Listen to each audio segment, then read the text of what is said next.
سنستمع أيضا إلى النشيد إن شاء الله بعد كلام قصير. പ്രിയപ്പെട്ട സഹോദരങ്ങളെ, മാന്യ സുഹൃത്തുക്കളെ, ഈ മദ്ഹുർ റസൂൽ, ഹുബ്ബുർ റസൂൽ കോൺഫറൻസ് ഇവിടെ സംഘടിപ്പിക്കുവാൻ കാരണം നേരത്തെ സ്വാഗത പ്രസംഗത്തിൽ സൂചിപ്പിച്ചതുപോലെ മുസ്ലിം സമുദായത്തിന് മാത്രമല്ല, ഹൈന്ദവർക്കും ക്രൈസ്തവർക്കും മറ്റ് മതക്കാർക്കും മതമുള്ളവർക്കും മതമില്ലാത്തവർക്കും ലോകത്തിന് മുഴുക്കെ മുഹമ്മദുർ റസൂലുള്ളാഹി സ്വല്ലല്ലാഹു അലൈഹി വസല്ലമ തങ്ങളെ പരിചയപ്പെടുത്തി കൊടുക്കുകയും അവിടുത്തെ ഉപദേശങ്ങളും നിർദ്ദേശങ്ങളും ചര്യയും പഠിപ്പിച്ചു കൊടുക്കുകയും ചെയ്യൽ അനിവാര്യമാണ്. എന്ത് സംസ്കാരമാണ് നബിതങ്ങൾ ഇവിടെ പഠിപ്പിച്ചത് എന്ന് നാം ചിന്തിക്കണം. ഇപ്പോ ഏകദേശം ഒരു 6 മാസം അതിലധികമായി എന്ന് തോന്നുന്നു കേരളത്തിൽ സാംസ്കാരിക നായകന്മാരെന്ന് പലരും പറഞ്ഞ് വിശേഷിപ്പിക്കുന്ന വലിയ വലിയ ആളുകൾ അങ്ങുമിങ്ങും ആരോപണ പ്രത്യാരോപണങ്ങളിലൂടെ കടിച്ചു കയറുകയാണ്. സാംസ്കാരിക നായകന്മാർ എന്നാണ് അവരെ പറയപ്പെടുന്നത്.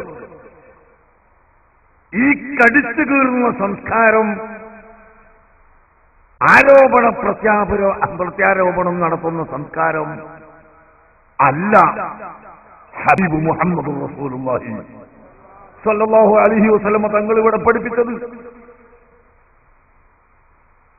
ഇവിടെ പഠിപ്പിച്ചത് സമാധാനത്തിന്റെയും സൗഹൃദത്തിന്റെയും സഹിഷ്ണുതയുടെയും വിനയത്തിന്റെയും ക്ഷമയുടെയും സാംസ്കാരിക മണ്ഡലം അതാണ് മുഹമ്മദ് റസൂലുള്ളാഹി സ്വല്ലല്ലാഹു അലൈഹി വസല്ലം തങ്ങൾ പഠിപ്പിച്ചത്.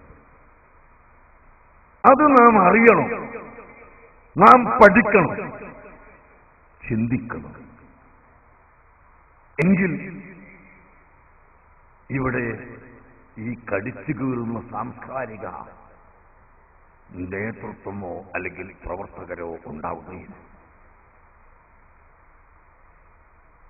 അതുപോലെ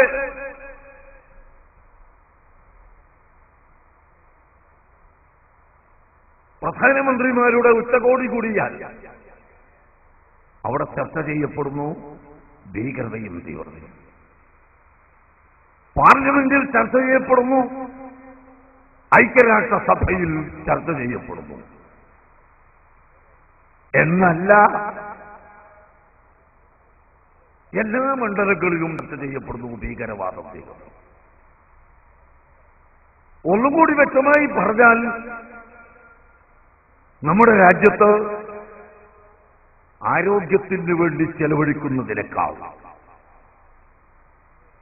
ഭക്ഷണത്തിന് വേണ്ടി ചെലവഴിക്കുന്നതിനേക്കാൾ, വിദ്യാഭ്യാസത്തിന് വേണ്ടി ചെലവഴിക്കുന്നതിനേക്കാൾ കൂടുതലായി സംഖ്യ ചെലവഴിക്കപ്പെടുന്നതും ആളുകൾ തൊഴിൽ ചെയ്യുന്നതും രാജ്യത്തിന്റെ പ്രതിരോധം ആവശ്യത്തിനു വേണ്ടിയും ശത്രുക്കളെ ചെറുക്കുന്നതിനും ഭീകരതയും തീവ്രതയും തടയുന്നതിനുമാണ്. അതേസമയം ഭീകരതയും തീവ്രതയും തടയാൻ വരുന്നവർ തന്നെ ഭീകരതയിലൂടെ പാവപ്പെട്ട ജനങ്ങളെ, നിരപരാധികളെ കൊന്നൊടുക്കുന്നു എന്നത് അതൊരു മറ്റൊരു വസ്തുതയാണ്. ഈ സമയത്ത് ഈ മീലാദ് കോൺഫറൻസ് ഏറ്റവും വലിയ പ്രസക്തിയാർജിക്കുന്നു എന്നാണ് ഞാൻ പറയുന്നത്. എന്താണ് ഇസ്ലാമിന്റെ സന്ദേശം? ഇസ്ലാമിന്റെ സന്ദേശം എന്ത്? അതാണ് ഇവിടെ ഉദ്ഘാടന പ്രസംഗത്തിൽ പ്രഖ്യാപിക്കുന്നത്. ഞങ്ങളെല്ലാവരും ഉറക്കെ പ്രഖ്യാപിക്കുന്നു, ഇസ്ലാം തീവ്രതയുടെയും ഭീകരതയുടെയും മതം അല്ല. അതിന് പ്രേരിപ്പിച്ചിട്ടുമില്ല, അതിവിടെ പ്രവർത്തിച്ചിട്ടുമില്ല. ഇസ്ലാം വളർന്നിട്ടുമില്ല ഭീകരത കൊണ്ട്. ഇസ്ലാം വളർന്നത് സമാധാനത്തിലൂടെയാണ്. ഫബിമാ റഹ്മത്തിൻ മിനല്ലാഹി ലിൻത ലഹും വലൗ കുൻത ഫളൻ ഗലീദൽ ഖൽബി ലം ഫളൂ മിൻ ഹൗലിക.